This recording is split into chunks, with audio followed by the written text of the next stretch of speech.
TRS 100 ಇವತ್ತಿಗೆ 22 ಇದೆ. ತೊಗರಿ 79 ಇತ್ತು 26 ಇದೆ. ಈ ರೀತಿ 20%ಗೆ ಇನ್ಫ್ಲೋ ಇವತ್ತಿನ ಇದೆ. ಸೊ ಎಲ್ಲ ನಮಗೆ ಬಹಳ ಸಮಸ್ಯೆ ಕಾಣ್ತಾ ಇದೆ. ರೈತರು ಬಹಳ ಪ್ರೆಷರ್ ಬಿಲ್ಡಪ್ ಮಾಡ್ಕೋಬೋದು. ನಿಮ್ಮ ಬೆಳೆಗಳಲ್ಲಿ ಹಾಕೋಬೇಕಾದ್ರೆ ಈ ನೀರನ್ನು ನಂಬಿಕೊಂಡು ನೀವು ಬೆಳೆ ಹಾಕೋಕ್ಕೆ ಹೋಗ್ಬೇಕು. ನೀರಿಲ್ಲದೆ ನೀರು ಬಿಡಲಿಕ್ಕೆ ಸಾಧ್ಯ ಆಗೋದಿಲ್ಲ. ಸೊ ಅದಕ್ಕೆ ನೀವು ಮುಂದಿನ ದಿವಸ ಮಳೆನ ಗಮನದ ಆಧಾರ ಇಟ್ಕೊಂಡೇ ನೀವು ಯೋಚನೆ ಮಾಡಿ. ಸೊ ಎಲ್ಲರಿಗೂ ನಾನು ಡ್ಯಾಮ್ಗಳು ಸೀದಾಗೆ ಫಿಲ್ ಆಗಬೇಕಾದ್ರೂ ಕೂಡ ನೀವು ಬೆಳೆಗಳ ಬಗ್ಗೆ ನೀವು ಆಲೋಚನೆ ಮಾಡಕ್ಕೆ ಹೋಗಬೇಡಿ. ಯಾಕೆಂದರೆ ಇಡೀ ದೇಶದಲ್ಲಿ ಈ ದೊಡ್ಡ ಸಮಸ್ಯೆ ಈಗಾಗಲೇ ಕಾಣ್ತಾ ಇದೆ. ಮಳೆ ಬರೋದು ಖಂಡಿತ ನಿಮಗೆ ನೀರನ್ನು ನಾವು ವಿದ್ಯುತ್ ಶಕ್ತಿ ವಿಚಾರದಲ್ಲಿ ಕೂಡ ಈಗಾಗಲೇ ನಾನು ಹೇಳಿದ್ದೇನೆ. ನಮ್ಮ ಡಿಪಾರ್ಟ್ಮೆಂಟ್ಗಳಿಗೆ ನೀವು ಬೋರ್ನ ಮಕ್ಕಳನ್ನ ಏನೇನು ಜಲ್ದಿ ಸ್ಟೋರ್ ಮಾಡಬೇಕು, ನಾಳೆ ಬೆಳಿಗ್ಗೆ ಎಮರ್ಜೆನ್ಸಿ ಬೇಕಾದರೆ ಸಮಸ್ಯೆ ಆಗ್ತದೆ. ಹಿಂದೆ ನಾನು ಪವರ್ ಮಿನಿಸ್ಟರ್ ಗ್ಯಾಸ್ ಮಾಡಿಸ್ತೇವೆ, ಅದು ಕೂಡ ರೆಡಿಯಾಗಿಟ್ಕೊಂಡು ಅಲ್ಲೂ ಕೂಡ ಗ್ಯಾಸ್ ಪ್ಲಾಂಟ್ ವಿದ್ಯುತ್ ಶಕ್ತಿಗಳು ಜಾಸ್ತಿ ಆದಾಗ ಅದಕ್ಕೆ ಅನ್ಬೋದು ಗ್ಯಾಸ್ಗೆ. ಅದಕ್ಕೆ ನೀವು ಮುಂಜಾಗ್ರತವಾಗಿ ನೀವು ಎಲ್ಲ ಸಿದ್ಧತೆಗಳನ್ನು ರೆಡಿ ಮಾಡ್ಕೊಂಡು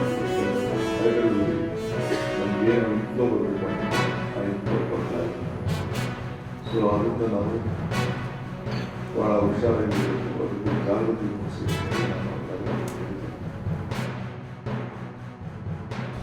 ಆಗಸ್ಟ್ ಈಗ 29 ನೀವೆಲ್ಲ ಯೂನಿವರ್ಸಿಟಿ ಪಾಸ್ನ ಕೊಡಬೇಕಲ್ಲ. ಹುಷಾರು, ನೀವು ಮಾಧ್ಯಮಗಳು ನೀವು ಭಾಳ ಸೈನ್ ಹಾಕಲಿಲ್ಲ ಅಂತಂದರೆ ನಿಮ್ಮ ಓಟ್ ಇರಲಿಲ್ಲ.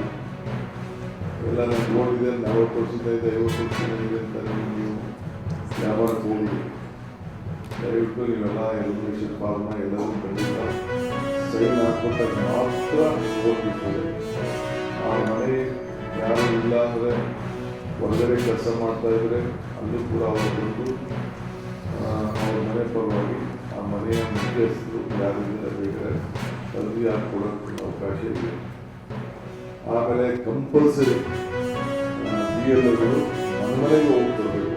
ಯಾವ ಶಾಸಕರಲ್ಲಿ ಯಾವ ಪಾರ್ಟಿ ಶಾಸಕರಲ್ಲಿ ತಗೊಂಡು ಹಂಚೋಂಥ ಕೆಲಸ ಯಾರು ಮಾಡೋಕ್ಕೆ ಅವಕಾಶ ಇಲ್ಲ. BLOಗಳೇ ಅದನ್ನು 3 ಬಾರಿ ಹೋಗಿ ನಾವು ಸಿಗಲಿಲ್ಲ ಅಂದರೆ 3 ಸತಿನೂ ಟ್ರೈ ಮಾಡಿ ಕೊಡಬೇಕು. ಡೈರೆಕ್ಟ್ ಬೇಕಾದ್ರೆ BLA ಮಾಡಿ ಕೊಡ್ಬೋದು. ಅದೊಂದು ಅವಕಾಶ go for the SAR processes in Karnataka. In that process, Karnataka government misusing their power by giving direction to this BLOs. The one incident which occurred today morning in Ramnagaram, I am showing you. These BLOs, they are inviting all fake identity holders to the Chowdhury, and they are actually doing this process by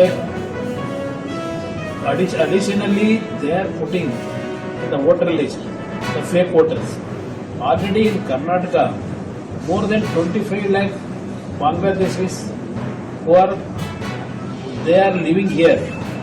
This is actually from last 4-5 years continuously everybody criticizing about the government, the protection by this government for Bangladeshis. In Ramnagaram itself, more than 10,000 Bangladeshis are in Ramnagaram. They are living there, using their voting without any legality. They wanted to actually additionally they wanted to do it in this process. I request Honorable Chief Election Commissioner to look into it, take strict action against those people who are involved in this.